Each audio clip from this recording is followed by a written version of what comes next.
Uma comunidade engolida pela lama. Crianças perdendo a vida em deslizamento. Botos mortos. Barcos encalhados. Falta de comida em cidades do interior. Uma hidrelétrica parando suas atividades. Esse é o cenário da seca na Amazônia, mais um caso do clima extremo no Brasil. Eu sou o Antônio Mami e esse aqui é o Durma Com Essa, o podcast de notícias do Nexo.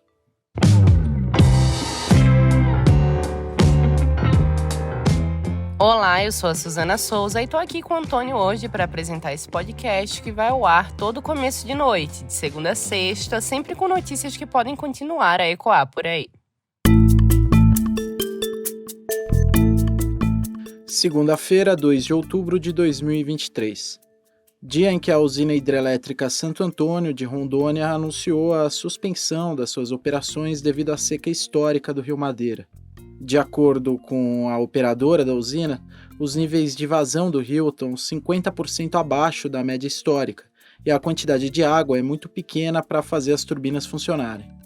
Essa é a primeira vez que a usina para suas atividades por causa de uma seca em mais de 10 anos de funcionamento. Também nesta segunda-feira, a Prefeitura de Manaus proibiu os banhos na praia de Ponta Negra, o principal balneário da capital amazonense. Isso porque o nível do Rio Negro está abaixo de 16 metros. No laudo que recomenda a interdição, técnicos apontam que mudanças muito abruptas na profundidade da água trazem riscos à vida dos banhistas e que o nível do rio baixou mais de 7 metros em só 20 dias. Foi por causa da seca também que a comunidade ribeirinha de Vila Arumã, na cidade de Beruri, a 170 quilômetros de Manaus, sumiu do mapa. Mais de 40 casas foram engolidas pela lama num deslizamento no sábado causado por um fenômeno chamado pela Defesa Civil do Estado de terras caídas. É mais ou menos assim. A água faz um processo de erosão nas margens dos rios, formando cavernas subterrâneas sob a terra. Em tempos de estiagem, o solo fica muito seco, perde a estabilidade e desaba. Foi soterrada 3 igrejas, um posto de saúde, um motor de luz da comunidade, um poço, então tudo debaixo do barco, tudo. Você ouve aí o áudio de um vídeo registrado por uma pessoa que estava passando de barco por Vila Arumã, descrevendo os estragos causados pelo deslizamento. Uma criança de 7 anos e uma adolescente de 16 morreram. Os bombeiros ainda buscam por desaparecidos. A maior parte dos moradores da região se salvou porque fugiu pela floresta quando começou a sentir o tremor da terra. A seca não tem causado só a perda de vidas humanas. Até essa segunda-feira, cerca de 120 botos apareceram mortos no Lago Tefé, afluente do Rio Solimões. Esse número representa de 5 a 10% da população de botos da região, uma espécie que está em extinção. As causas das mortes estão sendo investigadas, mas biólogos que atuam na área dizem que quase certamente o motivo é o baixo nível do lago e a alta temperatura da água, que normalmente fica em 32 graus Celsius e que chegou a bater 40 graus recentemente. Socorristas chegaram à região para tentar resgatar botos com vida até que o ecossistema volte ao normal. A seca na região norte atinge 60 dos 62 municípios no Amazonas e se estende por Acre, Rondônia e Roraima. A previsão é que ela afete mais de 500 mil pessoas ao longo de outubro. A região norte é muito dependente do transporte fluvial. E o baixo nível das águas está afetando muito os serviços, sobretudo no Amazonas. 90% das embarcações que operam no transporte de pessoas e de carga no estado estão enfrentando algum tipo de restrição nesse período de seca. Drones e câmeras registram imagens impressionantes de grandes barcos encalhados em bancos de areia no entorno de Manaus. A seca mesmo, né? Hoje você faz uma viagem que você fazia em 3 horas, você está fazendo 5 horas.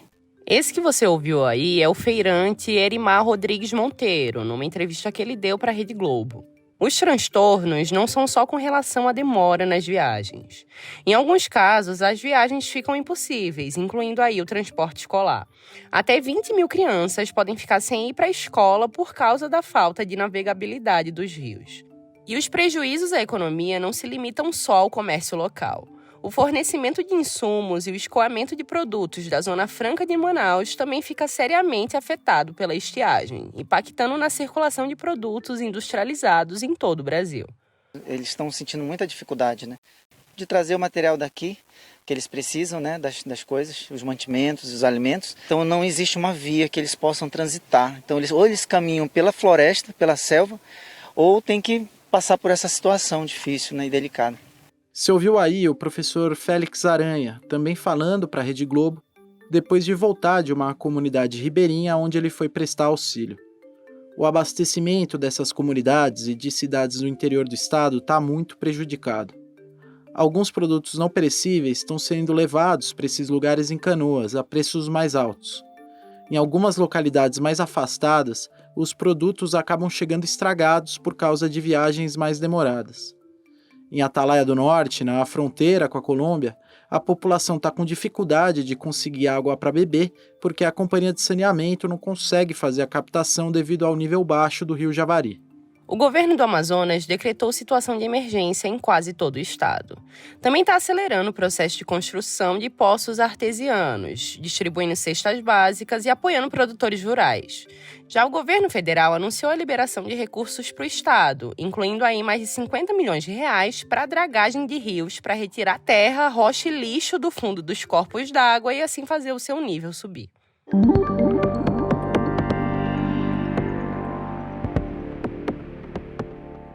Uma das causas da seca na Amazônia é o aquecimento das águas do Atlântico Norte, que potencializa a estiagem num período que já chove pouco mesmo na região, um período conhecido como verão amazônico.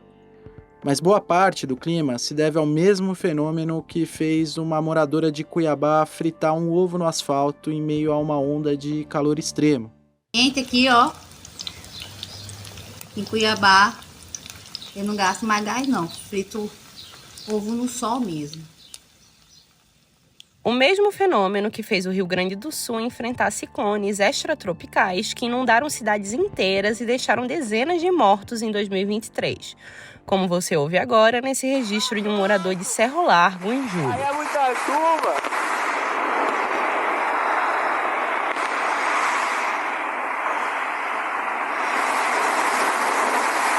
Ah, porra!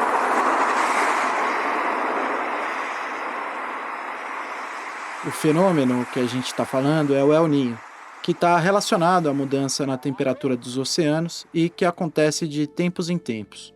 No Brasil, o El Niño costuma aumentar a temperatura média em todas as regiões, principalmente no Sudeste e no Centro-Oeste. As chuvas tendem a ser mais intensas na região Sul. E no Norte e no Nordeste, o fenômeno inibe a formação de nuvens, aumentando secas e queimadas. O El Niño acontece há milhares, talvez milhões de anos. Os anos mais quentes de cada década no século XX foram períodos em que o fenômeno climático aconteceu. 2009 e 2010, anos de seca severa na Amazônia, também foram anos de El Niño. É um fenômeno que acontece sem a interferência do homem, mas que pode estar sendo intensificado pelas mudanças climáticas.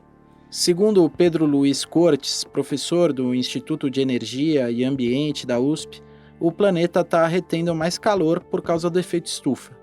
Isso potencializa um fenômeno que já causa chuvas irregulares, fazendo, por exemplo, que parte do país passe por uma seca e outra sofra com tempestades.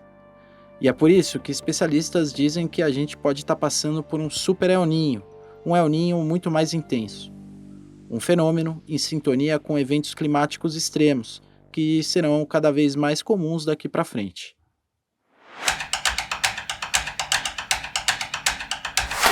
Ontem foi dia do primeiro debate na TV com os candidatos que disputarão a presidência da Argentina no fim de outubro.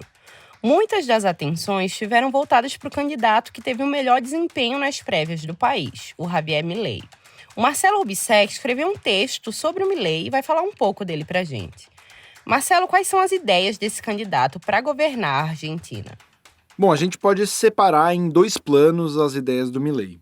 Do ponto de vista das propostas práticas, ele defende medidas como a privatização da saúde e da educação, o corte de gastos do governo, a liberação do porte de armas, a dolarização da economia da Argentina e o fim do Banco Central.